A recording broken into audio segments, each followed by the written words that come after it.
भगवान अर्जुन से कह रहे हैं कि जो पुण्यशील ब्राह्मण है तथा जो राजर्षि है और दोनों अगर मेरा भक्तजन है तो मेरी शरण होकर परम गति को प्राप्त होता है। किम पुनः ब्राह्मणाः पुण्याः भक्ताः राजर्षयः तथा अनित्यम् सुखम लोकम इमं प्राप्य भजस्व माम। तो पुण्यशील ब्राह्मण सुतीक्ष्ण जी को माना गया यहाँ पर। और कल की कथा में हम लोग महर्षि सुतीक्ष्ण की कथा को सुने, दंडकारण्य में रहते थे। आज हम लोग राजर्षि भक्तजन में राजा अम्बरीश की कथा को सुनेंगे। राजर्षि अम्बरीश वैवस्वत मनु के पौत्र महाराज नाभाग के प्रतापी पुत्र थे। अभी वैवस्वत मनवंतर ही चल रहा है, तो इसी मनवंतर के जो मनु थे वैवस्वत, उनके पौत्र महाराज नाभाग के प्रतापी पुत्र थे राजर्षि अम्बरीश। ये चक्रवर्ती सम्राट थे, परंतु वे इस बात को जानते थे कि यह सारा ऐश्वर्य स्वप्न में देखे हुए पदार्थों की भांति असत है। इस बात को वो जानते थे, इसलिए उन्होंने अपना सारा जीवन परमात्मा के चरणों में अर्पण कर दिया था। उनकी समस्त इंद्रियां मन सहित सदा सर्वदा भगवान की सेवा में ही लगी रहती थी। अब एक समय की बात है, राजा ने रानी समेत श्री कृष्ण की प्रीति के लिए 1 वर्ष की एकादशी के व्रत का संकल्प ले लिया। अंतिम एकादशी के दूसरे दिन विधिवत भगवान की पूजा की गई। राजा पारण करना ही चाहते थे कि ऋषि दुर्वासा अपने शिष्यों सहित पधार गए। राजा ने सब प्रकार से दुर्वासा जी का सत्कार कर उनसे भोजन करने के लिए प्रार्थना किया। ऋषि ने भोजन करना स्वीकार किया और वे मध्याह्न का नित्य कर्म करने के लिए यमुना जी के तट पर चले गए। अब देखो बता क्या दिक्कत क्या हो गई कि द्वादशी केवल 1 ही घड़ी बाकी थी और द्वादशी में ही पारण करना था। तो द्वादशी में पारण न होने से व्रत भंग होता है। राजा ने ब्राह्मणों से व्यवस्था लेकर श्रीहरि के चरणोदक से पारण कर लिया और भोजन कराने के लिए दुर्वासा जी की बाट देखने लगे। दुर्वासा जी अपने नित्य क्रियाओं से निवृत्त होकर राज मंदिर में लौटे और अपने तपोबल से राजा के पारण कर लेने की बात जानकर अत्यंत क्रोध से त्योरी चढ़ाकर अपराधी की तरह हाथ जोड़े सामने खड़े हुए राजा से क्या कहने लगे, सो सुनो। अहो, इस धनमद से अधम राजा की धृष्टता और धर्म के निरादर को तो देखो। अब यह विष्णु का भक्त नहीं है, यह तो अपने को ही ईश्वर मानता है। मुझ अतिथि को निमंत्रण देकर इसने मुझे भोजन कराए बिना ही स्वयं भोजन कर लिया।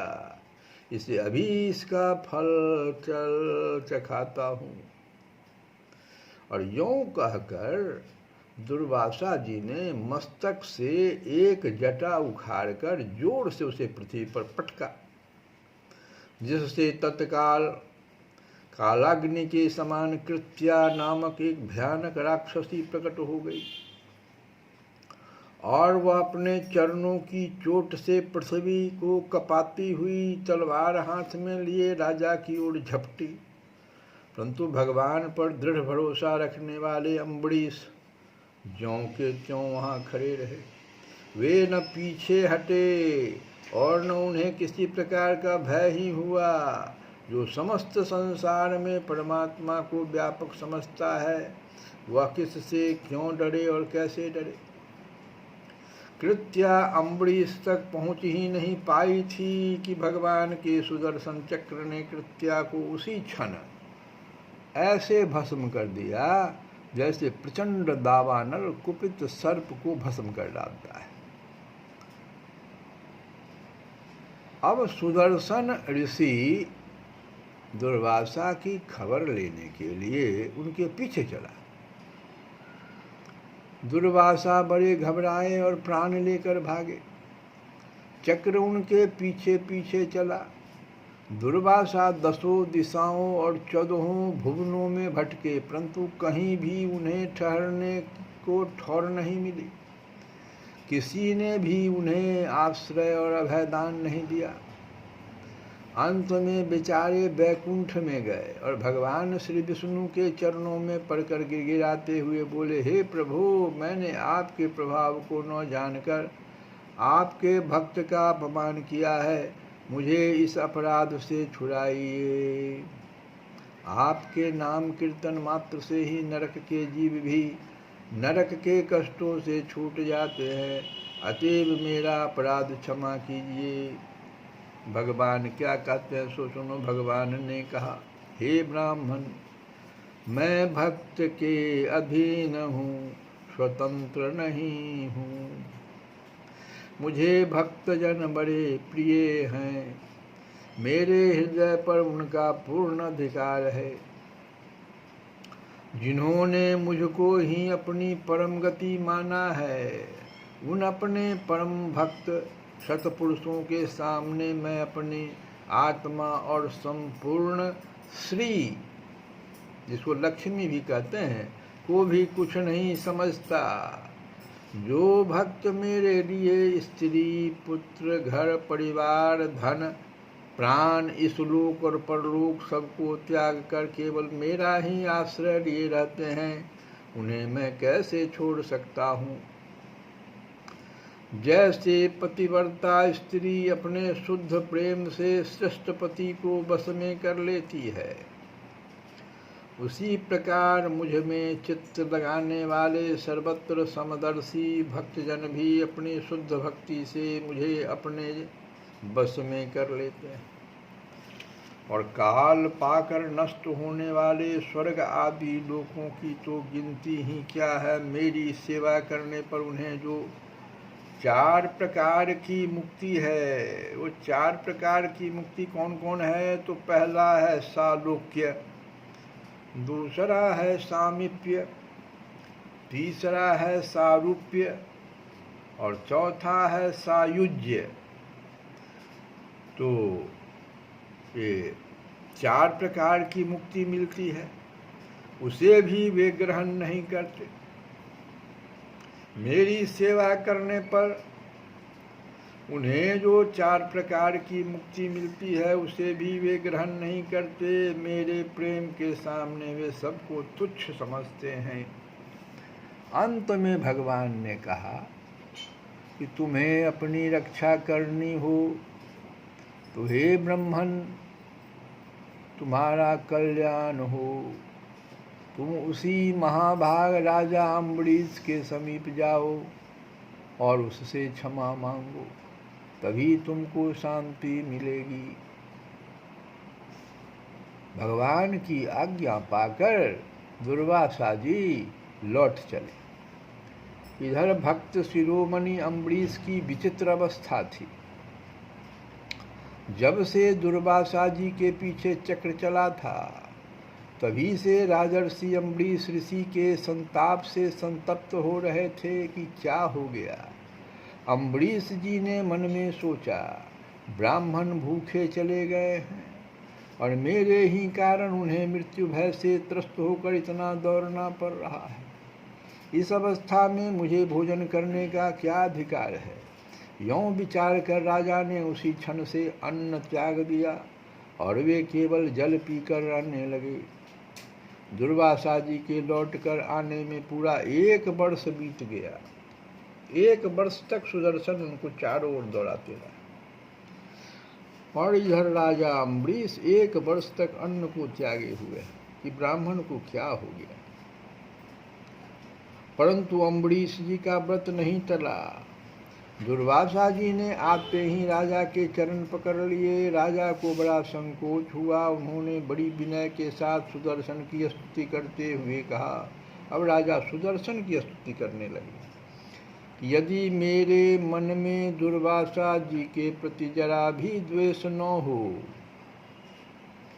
और सब प्राणियों के आत्मा श्री भगवान मुझ पर प्रसन्न हो तो आप शांत हो जाए और ऋषि को संकट से मुक्त करें। सुदर्शन शांत हो गया। दुर्वासा जी भय रूपी अग्नि से जल रहे थे। अब वे स्वस्थ हुए और उनके चेहरे पर हर्ष और कृतज्ञता के चिन्ह स्पष्ट रूप से प्रकट हो गए। ये पूरी कथा हम लोग सुने हैं श्रीमद् भागवत में, जिसको आज पुनः सुने हम लोग। अब देखो, इसमें भगवान कह रहे हैं, ये तो कहे जो राजर्षि भक्तजन मेरी शरण होकर रहता है। राजर्षि का अर्थ होता है वो राजा जो भगवान धन पा करके भी भगवान को नहीं छोड़ता। राजर्षि मेरी शरण होकर रहता है, वो परम गति को प्राप्त होता है। तो इसमें राजा अम्बरीश की कथा को हम लोग, लेकिन आगे कह रहे हैं कि अनित्यम, अर्जुन से कह रहे हैं कि अनित्यम असुखम लोकम। ये मनुष्य शरीर जो है सुख रहित और क्षणभंगुर है। मनुष्य देह है लेकिन बहुत बड़ा दुर्लभ है, बहुत ही दुर्लभ है। मनुष्य देह बहुत ही दुर्लभ है। यह बड़े पुण्य बल से और खास करके भगवान की कृपा से मिलता है, और मिलता है केवल भगवत प्राप्ति के लिए, संसार के लिए नहीं मिलता है। और इस शरीर को पाकर जो भगवत प्राप्ति के लिए साधन करता है उसी का मनुष्य जीवन सफल होता है। जो इसमें सुख खोजता है वह तो असली लाभ से वंचित ही रह जाता है, क्योंकि यह सर्वथा सुख रहित है। यही तो भगवान कह रहे हैं। ये जो मनुष्य शरीर है बहुत ही दुर्लभ है, बड़े पुण्य बल से मिलता है, भगवान की कृपा से मिलता है, भगवत प्राप्ति के लिए मिलता है। लेकिन है क्या ये मनुष्य शरीर? तो भगवान कह रहे हैं अर्जुन से कि अनित्यम और सुखम, कह रहे हैं अनित्यम है ये और सुखम। फिर करना क्या है? सुख को इसमें खोजना नहीं है। इसमें कहीं सुख का देश भी नहीं है। जिन विषय भोगों के संबंध को मनुष्य सुख रूप समझता है वह बार बार जन्म मृत्यु के चक्कर में डालने वाला होने के कारण वस्तुतः दुख रूप ही है। अतएव इसको सुख रूप न समझकर या जिस उद्देश्य की सिद्धि के लिए मिला है उस उद्देश्य को शीघ्र से शीघ्र प्राप्त कर लेना चाहिए, क्योंकि यह शरीर क्षण भंगुर है। पता नहीं किस क्षण इसका नाश हो जाए, इसलिए सावधान हो जाना चाहिए। न इसे सुख रूप समझकर विषयों में फंसना चाहिए और न इसे नित्य समझकर भजन में देर ही करनी चाहिए। कल भी एक बड़े भारी संत ने बताया कि जो निर्जला एकादशी का जो समय बीता है, उनका सुझाव था, गुजरात के संत हैं, कह रहे थे क्या कि सिर्फ इतना संकल्प ले ले इस एकादशी में कि रात भर में हम जग करके, रात्रि जागरण तो होता ही है एकादशी में, और आप निर्जला कर रहे हैं, आप व्यर्थ में बिता दिए, 1,00,000 भगवान के नाम का जप का संकल्प ले लीजिए, देखिए तो आपको कितना लाभ मिलता है।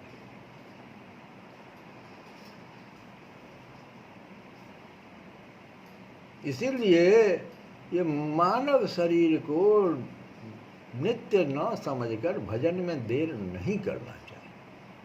कदाचित अपनी असावधानी में यह व्यर्थ ही नष्ट हो गया तो फिर सिवा पछताने के और कुछ भी उपाय हाथ में नहीं रह जाएगा। क्योंकि श्रुति कहती है कि यदि इस मनुष्य जन्म में परमात्मा को जान लिया तब तो ठीक है,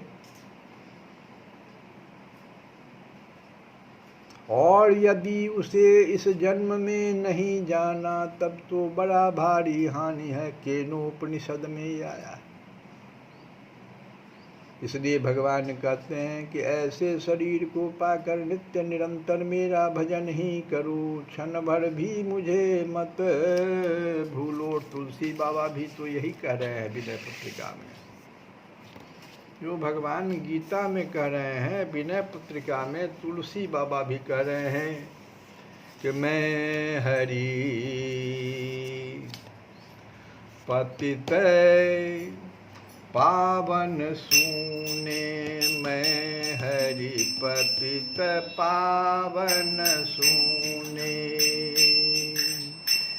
मैं पतित तुम पतित पावन, मैं पतित तुम पतित पावन, मैं पतित तुम पतित पावन।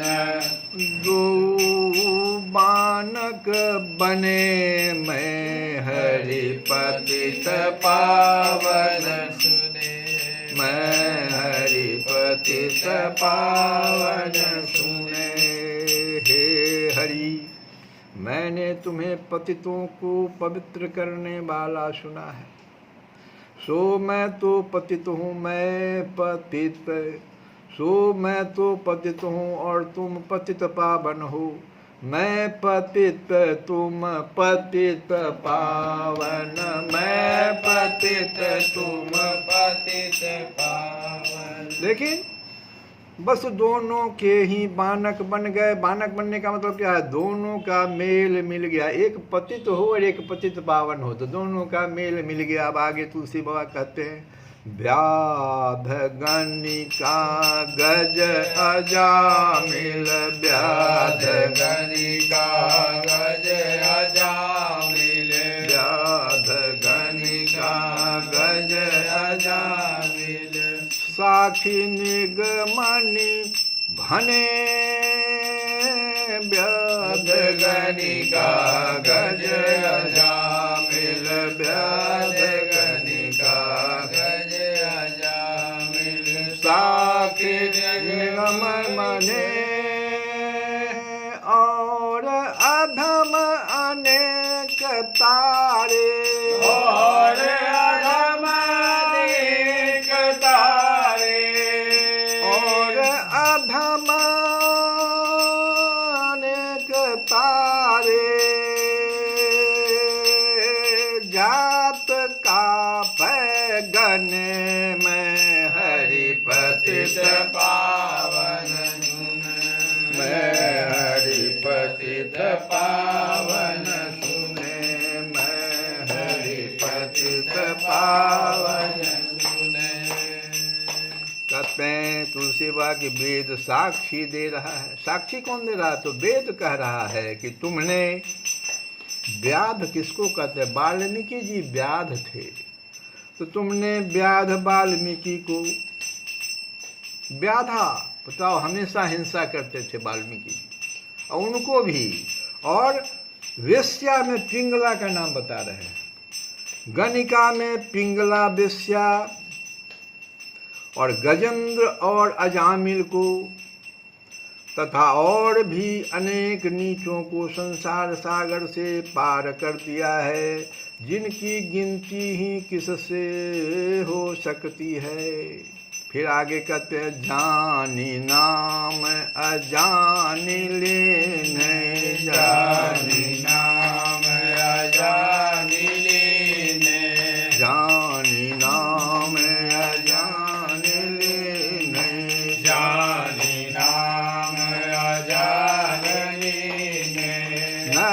कसुरपुर मने जानी नाम जान दीन्हे कसुरपुर मने दास तुलसी शरण आयो दास तुलसी शरण आयो दास तुलसी शरण आयो राखिए आपने हरि पतित पावन सुने हरि पतित पावन सुने हरि पतित पावन सुने। तुलसीवा कहते हैं कि जिन्होंने जानकर या बिना जाने तुम्हारा नाम ले लिया उन्हें नरक और स्वर्ग में जाने की मनाही कर दी गई है। जानकर या बिना जाने तुम्हारा नाम जो ले लिया उन्हें नरक और स्वर्ग में जाने की मनाही कर दी गई है। न नरक जाओगे न स्वर्ग, कहाँ आओगे? ये चार जो मुक्ति है अभी बताए उसमें जाओगे तो स्वर्ग में जाने से क्या फायदा, वहां से तो फिर गिरा दिए जाओगे। अर्थात वे भव सागर से पार होकर मुक्त हो जाते हैं।